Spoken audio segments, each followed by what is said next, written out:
Hello viewers, स्वागत है आप सभी का मेरे यूट्यूब चैनल स्कूल ट्यूशन गुरुजी में। आज हम बात करेंगे कार्यपत्रक 11 की, जो कि 30 जुलाई के लिए जारी किया गया। कक्षा 9 का विज्ञान विषय कार्यपत्रक। यहाँ बच्चे अपना नाम लिखेंगे और यहाँ अपने कक्षा अध्यापक का नाम लिखेंगे। बच्चों, आज हम पढ़ेंगे दबाव के बारे में।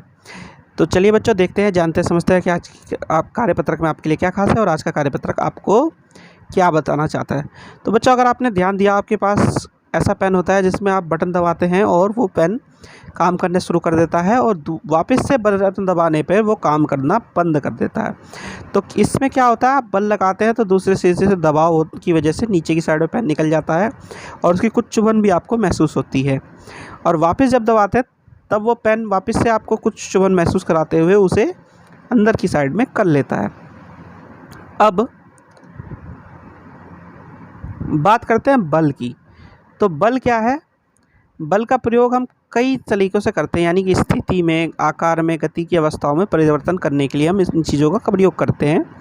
और बल का प्रभाव या बल का जो ये कह लीजिए क्वांटिटी है या किसी चीज़ को मापने की स्थिति है, वो निर्भर करती है उसके क्षेत्रफल पे, वो कितना क्षेत्रफल पे लग रहा है बच्चों।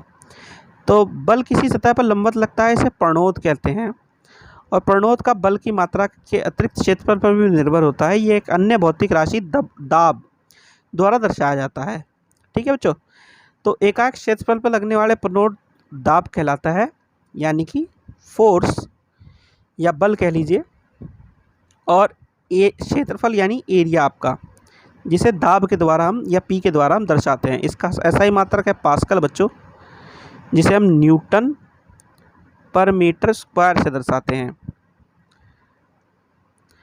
अब दाब को कम अथवा ज़्यादा करने के लिए क्षेत्रफल को घटाया या बढ़ाया जा सकता है बच्चों। कुछ उदाहरण दिए हुए हैं इसमें, आप उसे देख लीजिए कि प्रभावी क्षेत्रफल को कम करके दाब को बढ़ाने के लिए उपयोग किया जा सकता है। कैसे? कि एक चाकू से सब्जियां उससे तीक्ष्ण सिरे से सुगमता से कट सकती हैं, और अगर ऐसा ना हो तो वो क्या होगा, अच्छी तरीके से नहीं कटेंगी।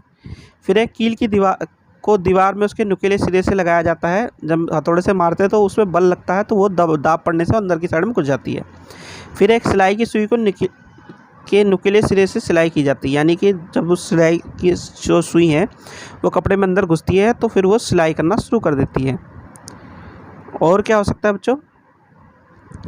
प्रणोद के प्रभावी क्षेत्रफल को बढ़ाकर दाब को कम करने के लिए उपयोग किया जा सकता है, जैसे कि स्कूल बैगों के पट्टों को चौड़ा बनाना, वाहनों के टायरों को चौड़ा बनाना और फ्लाईओवर के आधार को अधिक फैला देना। ठीक है, ऐसा दृश्य तो आप लगभग अपने मेट्रो के भी आसानी से देख सकते हैं बच्चों।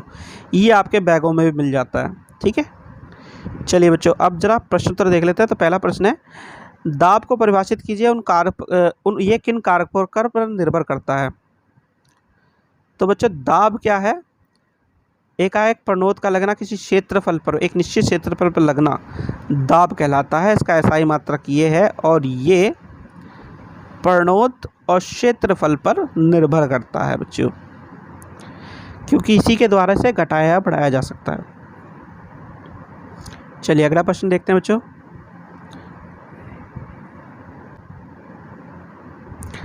प्रश्न नंबर 2 में पहला भाग देखते हैं बच्चों। निम्न के कारण बताने में, वाहनों के टायर चौड़े होते हैं। तो वाहनों के टायर चौड़े होने का कारण ये है कि ये क्षेत्रफल को बढ़ा करके दबाव को कम कर देता है बच्चों। अब फलों एवं सब्जियों को कुंद चाकू से काटना कठिन होता है। कुंद मतलब जब चाकू बेकार हो चुका है, इससे काटना कठिन होता है। तो उसमें क्या होता है कि जो दाब है वो कम लगता है, इस वजह से ऐसा होता है बच्चों।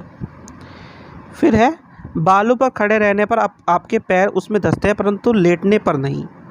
तो ऐसा किस लिए होता है बच्चों? ऐसा इसलिए होता है कि हमारा जो दबाव है वो ज़्यादा तेज़ी से नीचे की तरफ उसे धकेल रहा है, तो क्या हो रहा है, हम नीचे की साइड में धंस रहे हैं।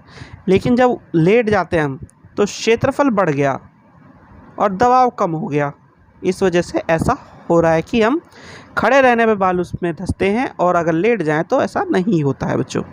तो बच्चों, ये हो गया आपका कार्यपत्र कंप्लीट और वीडियो भी। आशा करता हूँ आपको वीडियो अच्छी लगी होगी। अगर वीडियो अच्छी लगी हो तो चैनल को सब्सक्राइब करें, वीडियो को लाइक करें, शेयर करें। Thank you.